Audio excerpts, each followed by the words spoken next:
तो good morning student. तो जैसे आपने लास्ट क्लास में सिस्टोड छोड़ी थी, तो सिस्टोड से आगे अपन पढ़ेंगे अभी, ठीक है। तो सिस्टोड सिस्टोड के बारे में पढ़ रहे थे अपन। तो शुरुआत करते हैं, कल का थोड़ा सा रिवीजन कर लेते थे। मैंने क्या बताया कि सिस्टोड सिस्टोड का मतलब क्या होता है? फित्ते नुमा कर्मी, जैसे फित्ता होता है उस प्रकार के कर्मी। कैसा? फित्ते नुमा कर्मी। तो हिंदी में क्या बोलते हैं? आकार कैसा होता है? फित्ते नुमा कर्मी, जिनको इंग्लिश में क्या बोल सकते हैं? Tap worm. फित्ते को इंग्लिश में क्या बोलते हैं? टैप। और कर्मी को वर्म, तो टैप वर्म भी बोल सकते हैं। तो टैप वर्म बोल दो या फिर फित्ते नुमा कर्मी। तो सिस्टोड कैसे होते हैं? फित्ता नुमा कर्मी, जिनको इंग्लिश में क्या बोलते हैं? टैप वर्म, ठीक है। नेक्स्ट है, इसके बारे में कुछ जानकारी रहता है अपन, सामान्य जानकारी। पहली बात तो एक सिस्टोड पशु के शरीर में कहाँ रहते हैं? तो पशु के अंदर ये कहाँ रहते हैं? आहारनाल के अंदर, यानी आंतों के अंदर और आमाशय के अंदर रहते हैं, ठीक है। तो सिस्टोड या टैपवर्म पशु के शरीर में कहाँ रहते हैं? पशु के अंदर कहाँ रहते हैं? तो पशु के अंदर आहारनाल में रहते हैं, ठीक है।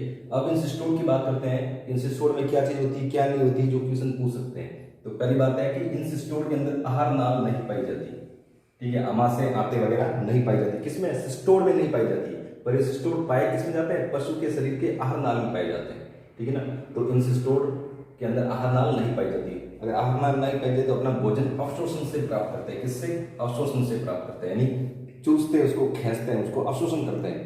पशु के शरीर में आंतों में रह के उनका अवशोषण करते हैं। तो अवशोषण करने के लिए, चूसने के लिए एक संरचना होती है जिसको क्या बोलते हैं? स्कॉलिक्स। तो क्या है? रक्त को चूसने के लिए या खाना खाने के लिए, खाने को पीने के लिए, खाने का अवशोषण करने के लिए, रक्त को चूसने के लिए, तो एक संरचना पाई जाती है जिसको स्कॉलिक्स बोलते हैं। क्या बोलते हैं? स्कॉलिक्स, ठीक है। यहाँ तक समझ में आ गया, ठीक है। अब हमने जीवन चक्र की बात की थी कि सिस्टोड का जीवन चक्र, यानी अंडों से वो जवान, और जवान से बुढ़ा और फिर मरेगा का पूरा जीवन चक्र उसका कैसे व्यापक होता है, उसके ऊपर बात करते हैं। तो जीवन चक्र की बात करें तो उसका जीवन चक्र दो प्रकार का होता है, एक तो इनडायरेक्ट, दूसरा डायरेक्ट। इनडायरेक्ट का मतलब क्या होगा कि अपना जीवन जीने के लिए किसी और होस्ट की आवश्यकता पड़ती है, ठीक है। यानी एक से अधिक शरीर की आवश्यकता पड़ती है, 2 शरीर, 3 शरीर, 4 हो सकती है। तो इनडायरेक्ट का मतलब क्या है? अपना जीवन जीने के लिए एक से ज्यादा शरीर या बॉडी की आवश्यकता होती है, ठीक है। और डायरेक्ट मतलब सिर्फ एक बॉडी की आवश्यकता होती है, इनको बीच वाले होस्ट की आवश्यकता नहीं पड़ती है, ठीक है। तो जैसे इनडायरेक्ट है, इनडायरेक्ट का मतलब मध्यवर्ती होस्ट की आवश्यकता होती है। मध्यवर्ती होस्ट का मतलब ये होता है कि एक तो क्या होता है कि वो जिंदगी भर एक ही पशु के अंदर या फिर एक ही मानव के अंदर शरीर में निवास करता है पूरी जिंदगी भर, किसी और के शरीर में उसको जाने की जरूरत नहीं है। अंडे भी पैदा भी वही होगा, मरेगा भी वो, कहीं और बाहर नहीं जाएगा। तो उसका जीवन जीने के लिए किसी और की आवश्यकता नहीं थी, उसका शरीर था, वहीं पैदा हुआ और वहीं मर गया। फिर वो किस प्रकार का है? डायरेक्ट। ये क्या होता है कि मेरे शरीर के अंदर कोई परजीवी है, ठीक है, उसने अंडा दे दिया, वो अंडा बाहर निकलेगा और फिर किसी और कुत्ते के अंदर, गाय के अंदर जाएगा कुछ टाइम के लिए, ठीक है, और उसके अंदर अपने जीवन की कुछ अवस्था विकसित करेगा, फिर वहां से बाहर निकल जाएगा, ठीक है। फिर मेरे शरीर में वापस वो किसी भी तरह से प्रवेश कर लेगा। तो बीच में गाय भैंस होते हैं, उसको कहते हैं मध्यवर्ती होस्ट। क्या बोलते हैं? मध्यवर्ती होस्ट, ठीक है। तो मध्यवर्ती होस्ट की आवश्यकता पड़ती है, ठीक है। तो अब जो मध्यवर्ती होस्ट होता है वो दो प्रकार के हो सकते हैं, मैंने बताया। एक तो क्या हो सकता है? माइट। एक माइट। माइट क्या होता है? मैंने क्या बताया था कि एक जो जिनके मध्यवर्ती होस्ट है, वो मध्यवर्ती होस्ट दो प्रकार के हो सकते हैं। एक तो क्या हो सकता है? माइट। माइट कौन सा? ऑर्बिडेट माइट, याद रखना कौन सा है? ऑर्बिडेट माइट, ठीक है। और दूसरे के अंदर क्या हो सकता है? कोई भी पशु होस्ट हो सकता है, ठीक है। कोई भी पशु है वो मध्यवर्ती होस्ट हो सकता है, मध्यवर्ती परपोषी हो सकता है, ठीक है। तो मैंने क्या बताया? जीवन चक्र दो होता है, इनडायरेक्ट, डायरेक्ट। इनडायरेक्ट मतलब अपना जीवन जीने के लिए एक से ज्यादा शरीर की आवश्यकता पड़ती है, उसको तो बोलते हैं इनडायरेक्ट। और जिसमें सिर्फ एक ही शरीर की आवश्यकता पड़ती है उसको बोलते हैं डायरेक्ट, ठीक है। तो मध्यवर्ती होस्ट भी दो प्रकार के हो सकते हैं, एक तो ऑर्बिडेट माइट, एक पशु, ठीक है। अब ऑर्बिटेड माइट या फिर पशु, अब ऐसे कौन कौन से ये सिस्टोड या टैपवर्म है जिनका मध्यवर्ती होस्ट माइट होता है, ठीक है। तो जिनका माइट होता है ना मध्यवर्ती होस्ट, वो कौन कौन से? तो पहला है मोनेजिया, ठीक है। दूसरा है एनोप्लोसिफेरो, तीसरा है थाइसिया, ठीक है। चौथा है जियार्डिया। तो ये 4 है, ठीक है। अब नेक्स्ट ऐसे बहुत सारे हैं, पर मेन एग्जांपल ये तो मोनेजिया, एनोप्लोसिफेरो, ठीक है, थाइजेनी, जिया और जियार्डिया, ठीक है। अब ऐसे सिस्टोड या टैपवर्म जिनका मध्यवर्ती होस्ट कोई पशु हो सकता है, पशु कोई भी हो सकता है, कुत्ता हो सकता है, गाय हो सकता है, बकरी हो सकता है, भेड़ हो सकता है, ठीक है, खरगोश हो सकता है, लोमड़ी हो सकता है, कोई भी हो सकता है। तो कोई भी पशु है, ठीक है। और वो कौन कौन से ऐसे टर्मेटोड या फिर सॉरी सिस्टोड या टैपवर्म है जिनका मध्यवर्ती होस्ट कोई पशु होता है, तो उसमें एक तो टीनिया प्रजाति, बहुत सारे टीनिया सैग्नेटा, टीनिया मल्टीशेप, टीनिया सोलियम, जो भी है वो नेक्स्ट पढ़ेंगे। उसके बाद दूसरा है इकाइनोकोकस, ठीक है। तो टीनिया की प्रजाति और इकाइनोकोकस, इनका मध्यवर्ती होस्ट कौन होता है, कोई भी पशु हो सकता है, ठीक है। तो मध्यवर्ती होस्ट इनका क्या हो गया, ये क्या करेगा, मोनेजिया किसी पशु के शरीर में रहेगा, ठीक है। फिर कुछ समय बाद बाहर निकलेगा और इसके अंदर जाएगा, इसमें अपना जीवन चक्र कुछ पूरा करेगा, फिर बाहर निकल जाएगा, फिर किसी और पशु के शरीर में जाएगा। ये क्या करेंगे, ये मान लो कि ये किसी मानव के शरीर में या पशु के शरीर में थे, बाहर निकलेंगे, फिर अपना किसी और पशु के शरीर में जाएंगे, फिर वहां से बाहर निकलेंगे, फिर किसी और पशु में जाएंगे, ठीक है। तो समझ में आ गया जीवन चक्र कितने प्रकार का होता है, दो प्रकार का, इनडायरेक्ट, डायरेक्ट। इनडायरेक्ट का मतलब जिसमें मध्यवर्ती होस्ट की आवश्यकता होती है, डायरेक्ट मतलब जिनमें जीवन काल में मध्यवर्ती होस्ट की आवश्यकता नहीं पड़ती है, ठीक है। एग्जाम्पल क्या है डायरेक्ट के अंदर, ध्यान रखना ये मोस्ट इंपोर्टेंट है, हाइमेनोलेप्सिया नाना। पूछ सकते हैं ऐसा कौन सा सिस्टोड या टैपवर्म है जिसका जीवन चक्र डायरेक्ट होता है, डायरेक्ट मतलब जिसमें मध्यवर्ती होस्ट की या मध्यवर्ती परपोषी की आवश्यकता नहीं होती है, तो वो कौन सा है, हाइमेनोलेप्सिया नाना, इंपोर्टेंट है, ध्यान, ठीक है। पूछ सकते हैं मोनेजिया का मध्यवर्ती होस्ट कौन सा है, तो ऑर्बिटेड माइट।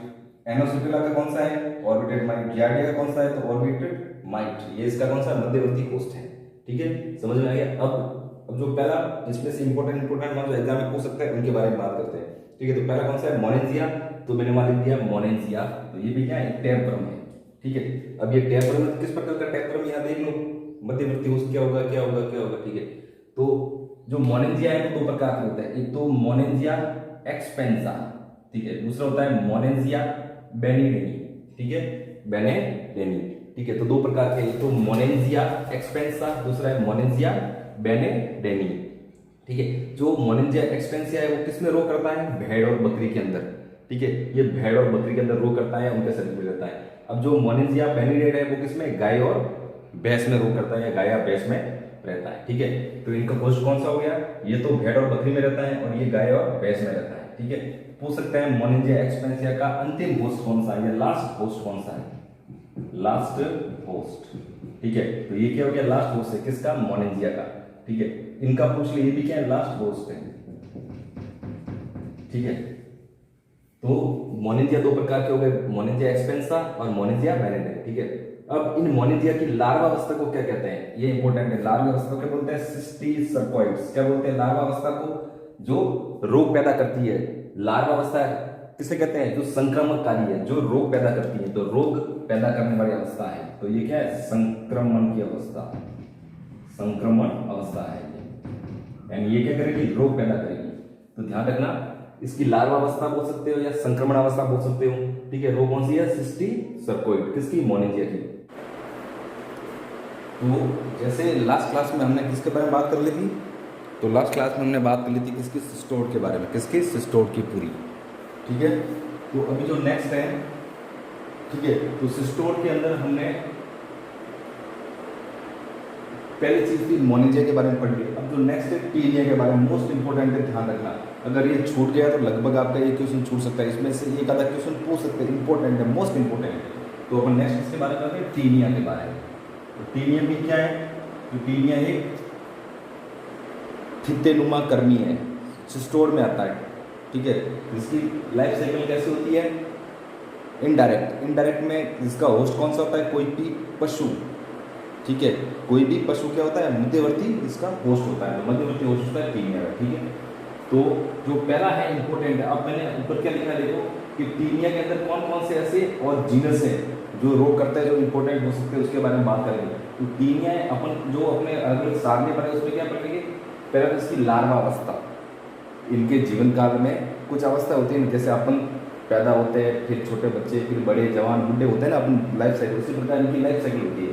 तो इनके जीवन चक्र में जब अंडों से ये बाहर निकलते हैं, ठीक है, तो उसमें एक स्टेज आती है लार्वा, ठीक है, और जो लार्वा अवस्था होती है उसको बोलते हैं संक्रमण अवस्था। तो टीनिया की लार्वा अवस्था कौन सी है, ठीक है, या फिर इसको बोलते हैं संक्रमण अवस्था, यानी रोग फैलाने वाली अवस्था कौन सी है। ये क्या करती है, लार्वा अवस्था हमेशा क्या है कि रोग फैलाएगी, तो संक्रमण अवस्था बोल दो या लार्वा अवस्था बोल दो, एक चीज। उसके बाद इसका मध्यवर्ती होस्ट, ठीक है, और मध्यवर्ती होस्ट में किस स्थान पे रहता है और कहाँ रोग करता है, ठीक है। मध्यवर्ती होस्ट का मतलब क्या हो गया कि अपने जीवन का कुछ न कुछ भाग किसी अन्य पशु के अंदर बिताता है, फिर वहाँ उसके शरीर से बाहर निकल के अपने परमानेंट होस्ट यानी अंतिम होस्ट में चला जाता है। ठीक है, तो मध्यवर्ती होस्ट और मध्यवर्ती होस्ट में क्या पढ़ेंगे अपन के उस मध्यवर्ती होस्ट के अंदर प्राणी के अंदर रह के उसके कौन से शरीर के कौन से भाग में रोग पैदा करता है, तो उसके बारे में तो मध्यवर्ती होस्ट और संक्रमण स्थान पढ़ेंगे। उसके बाद लास्ट होस्ट या अंतिम होस्ट यानी अपने जीवन का सबसे अधिकतम समय वो किस में बिताता है। ठीक है, अपने जैसे कोई 100 साल का है तो 100 साल में से 10 साल ही किसी और के शरीर में बिता सकता है, पर 90 साल किसके शरीर में बिता है उसको बोलते हैं अंतिम होस्ट, फाइनल होस्ट, जिसके शरीर में ये परमानेंट रहता है, हमेशा रहता है। ठीक है, उसको बोलते हैं अंतिम होस्ट। और लास्ट में कुछ जो इंपॉर्टेंट होंगे इनके बारे में वो अपन लिखेंगे। तो शुरुआत करते हैं अपन किसके बारे में, टीनिया के बारे में। तो पहला जो टीनिया इंपॉर्टेंट है उसका नाम है टीनिया सैग्नेटा। क्या नाम है, टीनिया, ये शॉर्ट में लिखा है तो टीनिया सैग्नेटा। ठीक है, क्वेश्चन पूछ सकते हैं कि टीनिया सैग्नेटा की लार्वा अवस्था या फिर संक्रमण अवस्था कौन सी है, या तो पूछेगा उसकी लार्वा अवस्था कौन सी है या तो रोग फैलाने वाली है संक्रमण अवस्था कौन सी है। इसका नाम है सिस्टिसर्किस बोविस। कौन सा है, सिस्टिसर्कस बोविस, सिस्टिसर्कस बोविस। ठीक है, मध्यवर्ती होस्ट मतलब ये अपन ये जीवन का कुछ न कुछ भाग किस प्राणी के अंदर बिताता है, कुछ भाग। तो इसके अंदर कौन सा है, कैटल या गाय है। क्या है, कैटल या गाय है। अब ये मध्यवर्ती होस्ट के शरीर के किस भाग में रहता है, तो मांसपेशियों में, कंकाली मांसपेशियां और हृदय की मांसपेशियां उसमें रहता है। ठीक है, तो टीनिया सैग्नेटा की लार्वा अवस्था सिस्टिसर्किस बोविस मध्यवर्ती होस्ट कौन सा हो गया, तो मध्यवर्ती होस्ट हो गया गाय। अब गाय के शरीर के अंदर किसके अंदर रहता है, तो एक तो जो स्केलेटल मांसपेशियां है, जो कंकाली मांसपेशियां और जो हृदय की मांसपेशियां है तो उसके अंदर रहता है, कंकाली पेशियां, हृदय की पेशियां। इसका अंतिम होस्ट कौन सा है, जीवन का अधिकतम समय किसके अंदर बिताता है, तो मानव के अंदर। किसके अंदर, मानव के अंदर। ठीक है, मान लो कि ये गाय के अंदर है और गाय मर गई या गाय का किसी ने मांस खाया। ठीक है, और गाय का मांस के अंदर क्या था, ये टीनिया था, यानी उससे संक्रमित था। ठीक है, तो ऐसे मांस को क्या बोलते हैं, मैस्ली बीफ। क्या बोलते हैं, मैस्ली बीफ। तो पूछ सकते हैं मैस्ली बीफ क्या है, तो मैस्ली बीफ क्या है कि टीनिया सैग्नेटा से जो गाय बीमार हो गई थी उसके मांस में भी अगर उसकी मौत हो गई और उसका कोई मांस खाता है तो ऐसे मांस को क्या बोलेंगे अपन, मैस्ली बीफ। ठीक है, टीनिया सैग्नेटा द्वारा संक्रमित मांस उसको क्या बोलेंगे, मैस्ली बीफ। ध्यान रखना। अब दूसरा है उसका नाम है टीनिया मल्टीशिप। क्या नाम है, टीनिया मल्टीशिप। ये इंपॉर्टेंट है, ध्यान रखना, मोस्ट इंपॉर्टेंट है, कई बार एग्जाम में पूछा जा चुका है और लास्ट वेपन की आगे से कि उसमें भी पूछा जाता है। ठीक है, तो पूछ सकते हैं टीनिया मल्टीशेप। ठीक है, टीनिया मल्टीशेप की लार्वा अवस्था या फिर संक्रमण अवस्था कौन सी है, तो इसका नाम है कॉन्यूनस सेरिबेलिस। कौन सा है,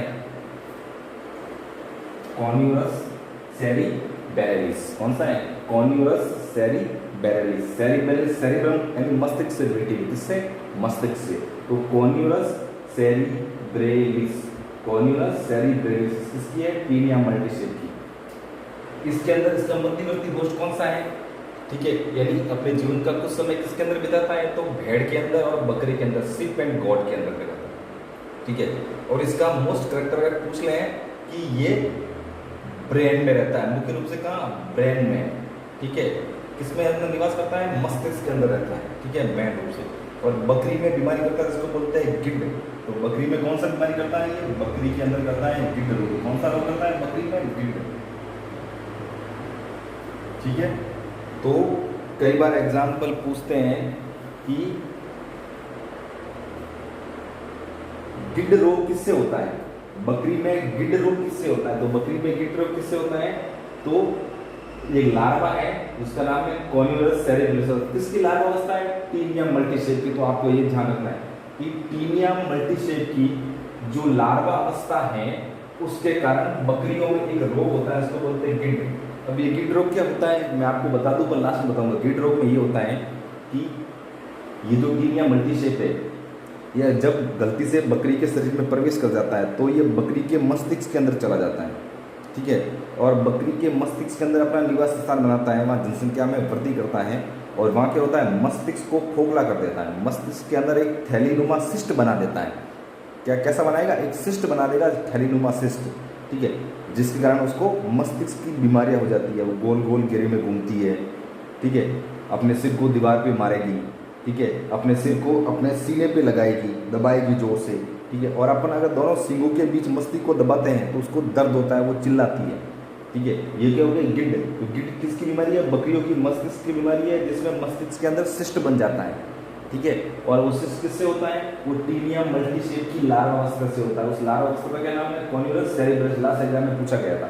मध्यवर्ती होस्ट क्या है, भेड़ और बकरी। और ये कहाँ रहता है, मुख्य रूप से मस्तिष्क के अंदर या तंत्रिका तंत्र के अंदर रहता है, ठीक है। और बकरी में कौन सा रोग करता है, गिड्ड। गिड्ड रोग क्या होता है मैंने बता दिया, ठीक है।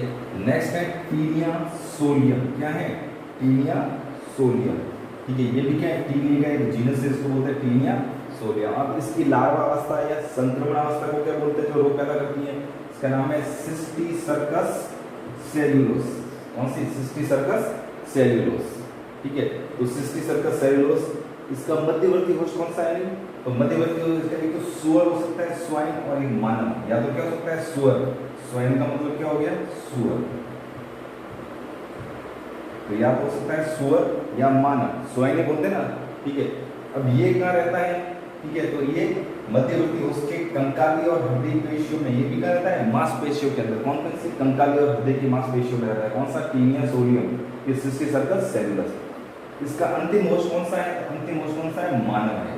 कौन सा है, मानव है। और इसका अंतिम होस्ट कौन सा था, कुत्ता, भेड़िया, लोमड़ी, ठीक है। जीवन का अधिक समय इसमें, उसमें कौन सा है, मानव है। अंतिम होस्ट कौन सा है, मानव। अब किसी सुअर के अंदर ये टीनिया सोलियम है या उसकी लार्वा अवस्था है, तो वो बीमार हो गया, टीनिया सोलियम से ग्रसित हो गया, ठीक है। तो अगर ऐसा कोई मांस खाता है सुअर का जो टीनिया सोलियम से ग्रसित, तो ऐसे मांस को बोलते हैं मेस्ली पोर्क, ठीक है। इसको क्या बोलते हैं, मेस्ली बीफ। तो मेस्ली बीफ किससे संक्रमित होता है, टीनिया सैग्रेटा की लार्वा अवस्था, सिस्टीसर्कस बोवी से। जबकि मेस्ली पोर्क यानी सुअर का संक्रमित मांस, सुअर का संक्रमित मांस, जिसको क्या बोलते हैं, मेस्ली पोर्क। ये भी मेस्ली था, ये भी मेस्ली था। ये क्या है, मेस्ली पोर्क। और पोर्क किसके मध्यवर्ती उसका स्वाइन। तो स्वाइन किसके अंदर है, टीनिया सोलियम के अंदर, ठीक है। नेक्स्ट अपन पढ़ते हैं कि टीनिया हाइडेट जीना। कौन सा है, टीनिया हाइडेट जीना। टीनिया हाइडेट जीना के बारे में पूछे तो इसका मध्य लार्वा अवस्था या संक्रमण अवस्था कौन सी है, तो सिस्टीसर्कस टीनियाकोलिस। कौन सी, सिस्टीसर्कस टीनियाकोलिस। तो सिस्टीसर्कस टीनियाकोलिस किसकी लार्वा अवस्था है, ठीक है। तो किसकी है, टीनिया हाइड्रेट जिया, ठीक है, या जीना। इसका मध्यवर्ती होस्ट कौन सा है या संक्रमण अवस्था कौन सी है, इसका मध्यवर्ती होस्ट है भेड़, बकरी। कौन सी है, भेड़ और बकरी, और गाय भी हो सकती है। और रहता कहाँ है ये मध्यवर्ती होस्ट में, पेरिटोनियम के अंदर। तो पूछ सकते हैं पेरिटोनियम में कौन सा रहता है, ये किसके, इनके। इसका अंतिम होस्ट कौन सा है, तो कुत्ता, ठीक है। नेक्स्ट है, वो है टीनिया पिस्सीफोर। क्या नाम है, टीनिया पिस्सीफोर। इसकी लार्वा अवस्था या रोग पैदा करने वाली संक्रमण अवस्था के बारे में पूछे, उसका नाम है सिस्टीसर्कस पिस्सीफॉर्मिस। कौन सा है, सिस्टीसर्कस पिस्सीफॉर्मिस। ये किसके अंदर रोग करता है, ठीक है। या फिर ये इसका मध्यवर्ती होस्ट कौन सा है, इसका मध्यवर्ती होस्ट है खरगोश या रैबिट। क्या है, रैबिट।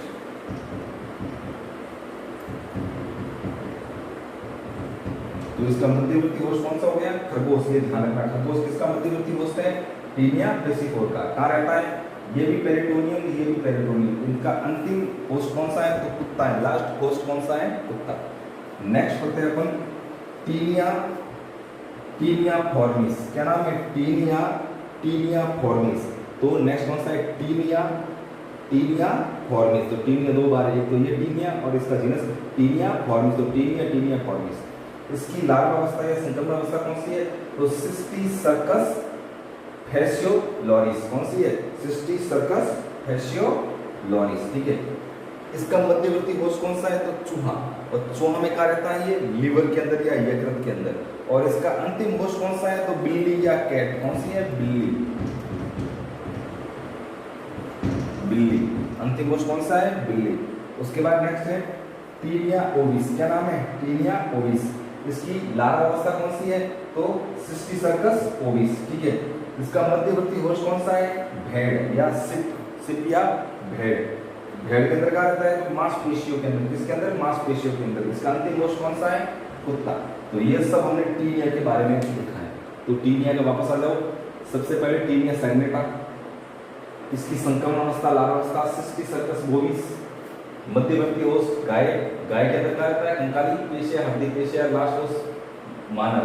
इससे संक्रमित मांस से, टीनिया सेग्मेंटा से या इसकी लार्वा अवस्था, इससे संक्रमित मांस से उसको बोलते हैं मैस्ली बीफ, ठीक है। दूसरा था टीनिया मल्टीशेप, लार्वा अवस्था को क्या बोलते हैं, कॉन्यूरस सेरिब्रेलिस, कॉन्यूरस सेरिब्रेलिस। मध्यवर्ती ओस कौन सा है, भेड़ और बकरी का रहता है मस्तिष्क में, और बकरियों में कौन सा रोग होता है, गिड रोग, जो मैंने बता दिया। नेक्स्ट है Taenia solium, cysticercus, cellulosae larva अवस्था।